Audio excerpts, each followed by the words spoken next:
오늘 아침 우리에게 주시는 하나님의 말씀 먼저 역대하 16장 9절입니다. 구약 676페이지 역대하 16장 9절 같이 봅니다. 여호와의 눈은 온 땅을 두루 감찰하사 전심으로 자기에게 향하는 자들을 위하여 능력을 베푸시나니 이 일은 왕이 망령되이 행하였은즉 이후부터는 왕에게 전쟁이 있으리다 하며. 자, 그 다음에는요 한 군데 더 보겠습니다. 사도행전 10장 44절 45절 10장 44절 같이 봅니다. 베드로가 이 말을 할 때 성령의 말씀 듣는 모든 사람에게 내려오시니 베드로와 함께 온 할례받은 선자들이 이방인들에게도 성령 부어주심으로 말미암아 놀라니. 아멘. 자, 우리는 이번 주간에 세절기와 성령 충만 이 말씀을 지금 따라가고 있습니다. 그래서 무교절을 통해서 우리가 잘 아는 유월절, 구원이라고 하는 축복을 우리가 받았고 예수의 보혈로 말미암아 그 다음에 수장절을 통해서 바로 장막절이죠. 예수 생명이 우리에게 오는 순간 우리에게 하나님 나라가 임한 거거든요. 그래서 우리의 배경은 예수 믿는 사람의 배경은 하늘 보좌다. 이게 분명한 하나님의 말씀으로 우리에게 와 있습니다. 근데 문제는 우리가 이 땅을 사는 과정이 쉽지 않다는 거예요. 왜냐하면 이 악한 세상이 우리를 가만 놔두질 않습니다. 구원받은 사람까지도 공격을 하거든요. 흑암 세력이. 그래서 그 답은 뭐냐?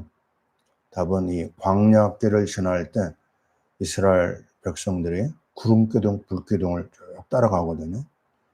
이 광야길은 바로 우리가 말하는 세상입니다. 정말 쉬운 게 하나도 없어요. 물도 없고 풀도 없고 정말 오늘 지나면 내일 무엇이 기다릴지 예측할 수 없는 그런 세상을 말합니다. 그래서 우리가 어린아이도 그렇고 어른도 그렇고 세상 사는 동안에 많은 일을 경험해요. 많은 어려움을 만나고 그 어려움 속에서 헤쳐나갈 수 있는 가장 큰 무기는 무엇이냐? 그게 바로 우리가 얘기하는 오순절의 성령 충만입니다. 성령 충만만이 우리가 이 땅을 사는 강력한 무기고 우리가 붙잡아야 될 하나님의 약속이거든요. 그래서 우리는 어제 성령 충만 받는 최우선 이 뭐냐면 회개라고 그랬어요. 내 거 다 내려놔야 된다. 내가 갖고 있는 거 붙잡고 있으면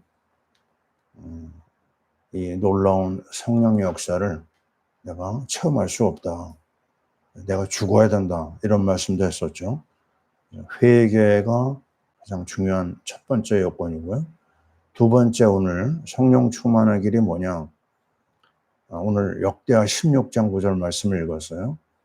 하나님이 누구에게 능력을 베푸시냐면 전심으로 자기에게 행하는 자에게 능력을 주신다. 왜냐하면 여호와의 눈은 온 땅을 지금 두루두루 돌보고 계시거든요. 관찰하고 계시거든요. 근데 누구에게 그 능력을 주시냐면 전심으로 자기를 향하는 자에게. 그게 이제 우리가 지금 계속 강조하고 있는 말씀, 기도, 찬양입니다. 처음 신앙생활 할 때 잊혀지지가 않아요. 신앙생활의 3대 요소는 말씀, 기도, 찬양이다. 그 얘기를 계속 우리가 듣고 자랐거든요. 근데 어느 시점에 와서는요, 말씀, 기도, 전도로 방향이 조금 틀려졌어요. 근데 다시 한번 우리가 우리의 삶을 돌아보니까 전도는 그 다음이구나. 예? 왜냐하면 말씀 기도가 우선돼야 되고요. 무엇보다도 디모데전서 4장 5절 유명하잖아요. 말씀과 기도로 거룩하여짐이라 그랬어요. 하여튼 우리는 죽어도 말씀 기도입니다. 이 두 가지는 양보할 수 없는 거예요. 그리고 꼭 거기에 따라가야 될 부분이 뭐냐면 찬양입니다. 그래서 이 말씀 기도 찬양에 있어서 우리 성도는 그 어느 상황에서도 놓치시면 안 되는 겁니다. 여기서부터 에너지가 나와요. 우리 교회가 시작할 때요. 파라미션 교회를 시작했잖아요. 지금 7개월, 8개월로 접어드는데 우리가 또 확인한 게 뭐냐면 미션? 그거는 말씀 기도로 성령 충만해야지만 우리의 삶이 변화가 되고 그 삶에서 선교의 열매가 나오는 거. 이걸 우리가 깨달았어요. 그래서 요즘에 우리 교회가 계속 말씀 강조하지 않습니까? 그리고 주일 오후에 하는 선교 예배에서도 계속해서 우리의 말씀과 기도를 강조하고 있습니다. 자, 그렇다면요, 오늘 우리는 이 말씀 기도 찬양의 대표적인 케이스를 몇 가지 찾아야 될 이유가 있어요. 그 중에 하나가요, 말씀인데, 말씀의 역사가 일어나야지만 성령 충만이 임하는데, 그 대표적인 게 바로 뭐냐면, 고넬료 가족입니다. 고넬료 가족은 로마 주둔군 사령부에 일하는 사람이죠. 백부장에 상당히 높은 계급을 가진 사람인데, 이 사람이 하나님의 은혜로 로마에 일하다가 이 예루살렘으로 왔거든요. 근데 예루살렘에 와서 유대교의 영향을 받은 거예요. 하나님을 믿게 된 겁니다. 근데 뭔가 그 부족한 걸 느끼고 베드로를 불러다가 이제 복음을 듣습니다. 이 복음을 온 가족이 듣고 있는데 어떤 일이 벌어졌느냐? 오늘 10장 44, 45절에 보니까 말씀을 듣는 그들에게 성령이 임재했다고 그랬어요. 대단한 이야기입니다. 거기 나오잖아요. 말씀을 듣는데 성령이 임했고 그 성령 부어주심을 본인들도 알았지만 그 주위에 있는 사람들도 다 봤어요. 그거를. 이게 아주 중요한 포인트입니다. 언제 성령이 역사하느냐? 말씀들을 듣습니다. 그래서 우리는 어느 상황에서든지 성령 인도 받아야 되고 성령 충만을 누려야 되거든요. 그러면 어떻게 시작하느냐? 그 어느 것도 앞서서는 안 됩니다. 말씀해야 됩니다. 특별히 그리스도의 말씀. 우리는 두 사람 예를 자꾸 들거든요. 말씀 얘기할 때 첫째는 바울이요, 둘째는 베드로입니다.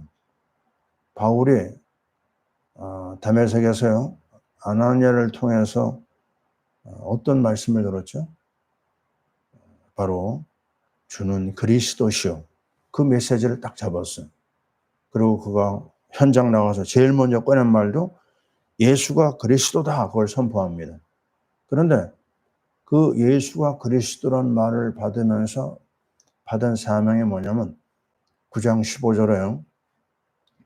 이방인의 사도라고 하는 큰 미션을 받아요. 근데 이것을 이루기 위해서 9장 22절에 보면요. 사도행전 성령 충만을 아나니아를 통해서 또 받을 수 있도록 길이 열립니다. 언제나 그렇습니다. 말씀이 있고 사명이 있다 하더라도 성령 충만 아니면 안 되는구나. 거기서 우리는 확인했고요. 그래서 바울은 계속 이 사명 감당할 때마다 꼭 그리스도의 말씀을 붙잡습니다.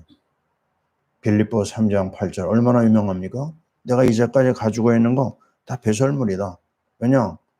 그리스도를 아는 지식이 가장 고상하다고 하는 말씀에 그가 생명을 거는 걸 볼 수가 있어요. 또 우리는 베드로의 이야기 하지 않을 수가 없습니다. 베드로가 아주 특별한 사람도 아니에요. 아주 평범하고 그의 삶에 특별한 미션도 없고요. 하나님을 향한 열정도 없었어요. 근데 그가 하나님 앞에 받은 언약, 그리고 그가 언약 가지고 내린 결론, 고백, 그게 우리를 베드로가 말씀의 사람이구나, 이걸 알게 됩니다. 우리가 몇 주 전에 그거 받았잖아요. 말씀이 꿀보다 더 달다고 하는 그 말씀 가지고 베드로의 생애를 따라가 봤어요. 그랬더니 6가지가 나옵니다. 6가지. 6가지를 딱 잡자. 그게 뭐죠? 누가복음 5장 5절.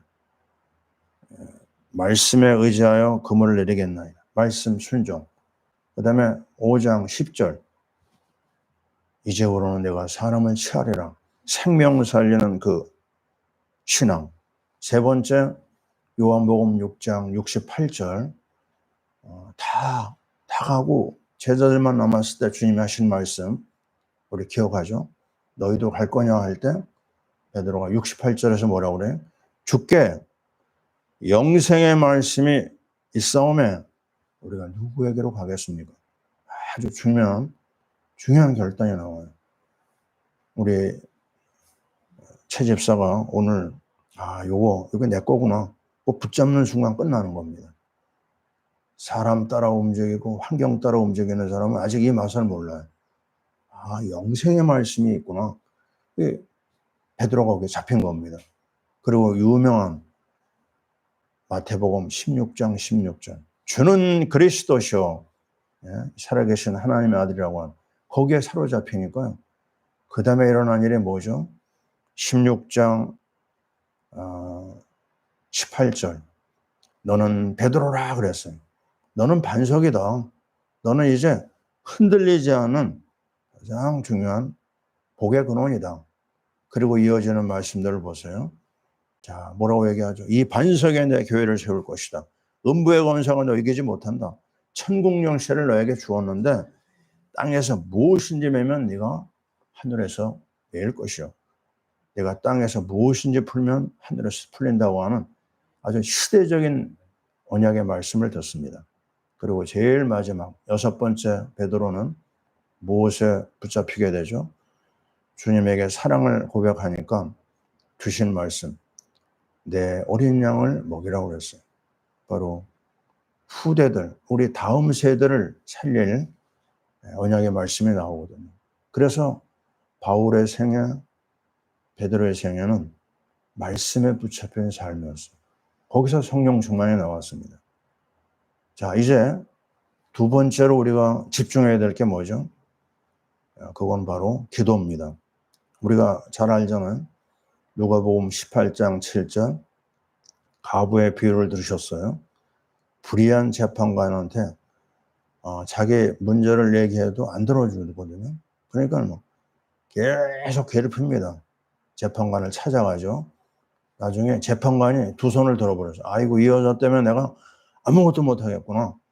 그래서 할 수 없이 그 여자의 원한을 풀어주잖아요. 그때 하시는 말씀이 여자를 봐라. 하물며 밤낮 부르짖는 누가복음 18장 7절이죠. 하물며 밤낮 부르짖는 택하신 자들의 원한을 풀어주지 않겠느냐. 오래 참으시겠느냐. 이건 뭘 얘기하죠? 좀 주님을 들들 볶아봐라. 주님을 좀 괴롭혀봐라. 주님은 구하는 자를 그냥 돌려보내지 않습니다. 찾는 자를 돌려보내지 않습니다. 두드리는 자에게 문을 열어주십니다. 기도의 이 분명한 약속. 우리는 오늘도 다시 한번 말씀에 근거해서 기도에 집중해야 될 이유가 있습니다. 그리고 너무나 유명한 예레미야 33장 3절. 근데 3절 말씀은 사람들이 잘 알아요. 너희는 내게 부르짖으라. 근데 33장 2절을 잡아야 됩니다. 뭐가 나오죠? 이 일을 행하는 여호와, 그 일을 성취하는 여호와께서 내게 이르노라. 무슨 얘기죠? 내가 반드시 성취한다. 너는 그 약속 가지고 구해봐라. 너는 내게 부르짖으라. 내가 내게 응답하겠고 내가 알지 못하는 크고 엄밀한 일을 내게 보여주마. 아멘. 자, 그러면서 우리는 이제 세 번째 찬양 집중입니다.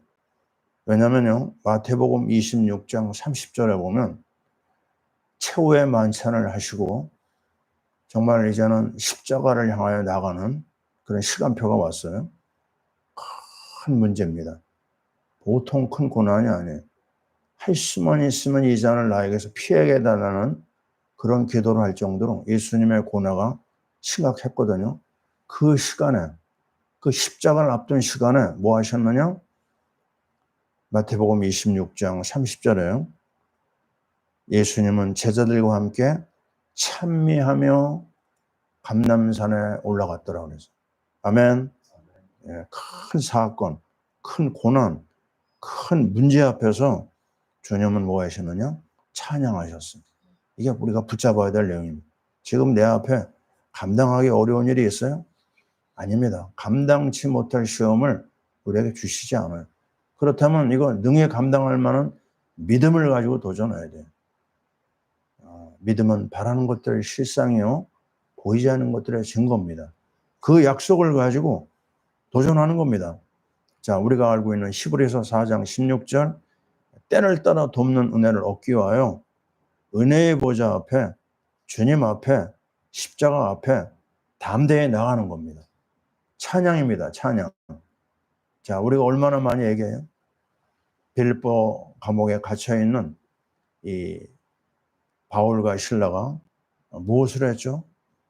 그들이 그 매맞은 다음에 얼마나 많이 아파요? 그날 밤에 그들이 찬송하며 기도했어요. 기도하며 찬송했어요. 그랬을 때 지진이 일어나가지고 옥문이 열리고 그 착고가 풀어지고요. 그 상황에서 하나님의 능력을 체험합니다. 그리고 그날 밤에 간수 집안이 몽땅 다 구원받아요. 거기서 나온 유명한 말씀, 사도행전 16장 31절 아닙니까? 주 예수를 믿어라. 그리하면 너와 내 집이 구원을 얻으리라. 그게 어디서 나온 거예요? 매맞음 사건 이후에, 감옥에 들어간 그 사건 이후에 그들이 찬송하며 기도했을 때 하나님의 구원의 역사가 열매를 나타납니다. 자, 오늘 우리는 어떻게 살아야 됩니까? 가장 힘든 시간이 우리에게 와 있어요. 온 땅에 지금 정신이 없습니다. 국제정사도 앞을 예측할 수가 없어요. 정말 관세가 25%면요, 우리나라 장사 다 끝난 겁니다. 아니, 25% 관세를 때리면 남는 게 있습니까? 없어요. 경제도 어렵고 정치도 어렵고 정말 사회가 어떻게 돌아가는지 힘들다고 얘기합니다. 이러한 때 우리가 할 수 있는 것은 뭐냐? 말씀입니다. 오직 말씀에 우리가 사로잡혀야 돼. 말씀을 듣는 자는 살아나리라 그랬어요. 다른 데 끼웃거리면 안 됩니다. 우리가 이번에 여름 수련을 하잖아요. 그 방향이 뭐냐? 이번에도 말씀입니다. 이번에도 기도입니다. 이번에도 찬양입니다. 우리는 이 세 가지를 가지고 도전해야 됩니다. 그래서 하나님의 것으로부터 좋은 것을 다 얻어내야 돼. 그래도 구하여 할지니라. 주님이 우리에게 약속하셨어요. 기도해라. 예? 내가 너희에게 모든 것을 주겠다고 그랬어요. 아무것도 염려하지 말고 오직 모든 일에 기도와 간구로 너희 구할 것을 감사함으로 하나님께 아뢰라. 그리하면 모든 지각에 뛰어난 하나님의 평강이 그리스도 예수 안에서 너희 마음과 생각을 지키시리라. 아멘. 그래서 오늘도 우리는 기도 속으로 들어갑니다. 우리는 오늘도 뭐 할 거냐? 찬양 속으로 들어갑니다. 잊혀지지가 않아요. 이제 말씀 운동으로 들어와서 제가 선교단체에서 계속 말씀 사역을 하는데 이 단체가 굉장히 율법이 강했어요. 말씀 인도 잘 못 받으면 막 기합을 줬습니다. 어떨 때는 막 캠퍼스 운동장을 막 돌게 해요. 숙제를 안 해오면. 그 정도로 막 그냥 몰아붙이는 단체였는데 나중에는 나도 지치더라고요. 근데 그때 어떤 소식이 들렸냐면 예수 전도단이라는 단체가 열렸는데 명동에서 그 집회가 있었어요. 거기가 아주 뜨겁게 찬양한다더라. 그래가지고 거길 참석했습니다. 야, 나 그때 처음으로 찬양의 능력이 이렇게 위대한 걸 알았어요. 복음성과 그때 막 운동이 일어날 때였거든요. 예수의 이름으로 예수의 이름으로, 예? 그 찬양이 그때 막 나왔습니다. 그 찬양 집회 가가지고 내 안에 있었던 무거운 짐이 완전히 풀어지는 걸 봤어요. 아, 찬양이구나.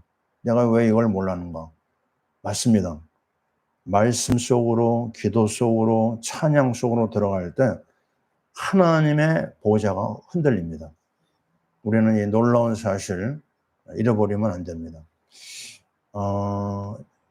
제가 있었던 저를 선교사로 파송한 교회 선교 지망하는 사람들이 한 5명 있었거든요. 목사님들이 매일 밤 사역 마치고 매일 밤 모여서 한 게 뭐였느냐? 기도했어요. 기도. 그거를 거의 2년 반, 3년 했던 것 같아요. 근데 하나님이 정말 그 매일 밤 드렸던 그 기도, 하나님 앞에 간구했던 그 시간이 그대로 성취되는 걸 봤습니다. 정말 모든 그 멤버들이 선교에 참여하게 되고 파송되는 걸 봤어요. 자, 오늘 아침에 결론입니다. 다른 데 끼웃거리지 말고 뭐 할 거냐? 말씀과 기도와 찬양으로 도전해라. 그것만이 성령 충만과 전도와 선교의 가장 중요한 밑거름이 된다. 이 놀라운 믿음의 말씀을 여러분이 다 받고 누리실 줄 믿습니다. 아멘. 기도합니다. 하나님 아버지, 정말 하나님 앞에 우리가 받은 은혜가 많지만 그리스도의 말씀을 들은 게 가장 큰 축복이요. 또 이 언약을 가지고 기도한 것이 가장 큰 축복이요. 또 그 언약을 가지고 하나님 앞에 부르짖고 간구한 것이 가장 큰 축복이고 열매인 줄 믿습니다. 하나님, 이 종에게 생각산 기도의 은혜를 주신 거 잊을 수가 없습니다. 하나님 아버지, 정말 막막할 때 시편 107편 말씀을 붙잡고 정말 하나님 앞에 구할 곳이 없는 불쌍한 자의 심정을 가지고 기도해서 응답받은 것이 하나님 나의 언약이요 응답인 것을 기억하고 있습니다. 하나님 아버지, 나 자신부터 하나님 앞에 말씀으로 또 기도로 정말 외롭게 기도할 수 있는 은혜를 주옵소서. 찬양으로 하나님의 보좌를 움직이게 도와주옵소서. 하나님, 우리나라가 이 나라 정세가 어려운 게 많습니다. 그러나 말씀과 기도로 도전하는 자에게 그 모든 것이 다 해결될 줄 믿습니다. 하나님, 우리 선교사님들 현장에서 말씀기도 찬양으로 승리하게 도와주옵소서. 파라 미션 교회가 말씀기도 찬양으로 승리하게 도와주옵소서. 선교 프로젝트를 이루게 될 줄 믿습니다. 연약한 심령들 또 어린 심령들이 있사오니 예수의 보혈로 치유하여 주옵소서. 하나님 아버지, 오늘은 Back to the Bible 스터디가 있는 날입니다. 하나님이여, 오늘 우리에게 잠언의 말씀을 허락하여 주옵소서. 주의 손에 모든 걸 맡깁니다. 복되고 귀한 날 되게 하여 주옵소서. 이제는 우리 주 예수 그리스도의 크신 은혜와 우리 하나님 아버지의 사랑하심과 성령님의 교통하심이 말씀, 기도, 찬양에 집중하는 주의 모든 백성들 위해, 또한 우리 나라 위에, 또 우리 교회 어린 심령들 위해 오늘 저녁에 있을 말씀 잔치에 지금부터 영원토록 함께 있을지어다. 아멘.